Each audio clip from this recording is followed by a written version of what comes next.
Сәлем достар, Психобум каналына қош келдіңіздер. Мінез ерекшеліктеріңізді анықтауға дайынсыздар ма?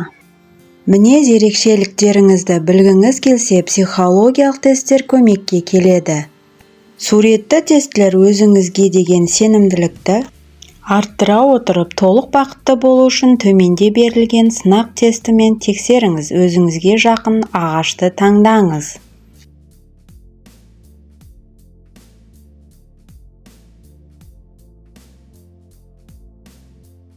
Егер сіз бірінші ағашты таңдаған болсаңыз, сіз ұтымды мінезіңізбен ерекшеленесіз, асыққанды ұнатпайсыз. Өмірде бәрінен де оның тұрақтылығы мен тосын сыйлардың жоқтығын бағалайсыз. Сіз өзіңіздің не қалайтыныңызды нақты білесіз, және мақсатыңызға қарай табанды жылжып жатырсыз. Дегенмен бұл тәуекел орынды болса да, тәуекелге баруды ұнатпайсыз. Бұл бақыт пен жан тыныштығына жетуге кедергі келтіреді. Шынында да тәуекелсіз көптеген мақсаттарға қол жеткізу мүмкін емес.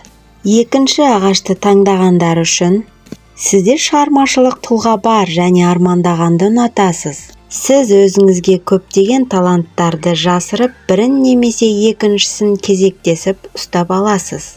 Бұл абсолютті бақытқа жетуге кедергі болатын нәрсе.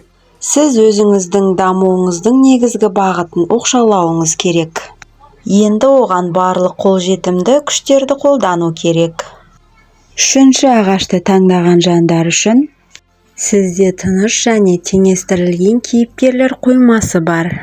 Сіз бұл өмірде не қалайтыныңызды әлдеқашан түсіндіңіз. Бірақ мақсатқа жету жолында бұл өмірдің қарапайым қуаныштарынан дәм татуды ұмытпаңыз. Сіздің мәселеңіз, сіз кез келген шешім қабылдаудан жиі тартынасыз. Бұл сізге бақытты өмір сүруге мүмкіндік бермейді. Төртінші ағашты таңдағандар үшін сіз өмірден бәрін алып, бүгін өмір сүруге үйрендіңіз. Сізде тек тілектер мен үміттер теңізі бар. Және сіз олардан бәрін бірден жүзеге асыруға тырысасыз. Басқалардың бірін-бірі жоққа шығаруы сізді алаңдатпайды. Үйлесімділік пен бақытты табу үшін сізге көп жұмыс істеу қажет.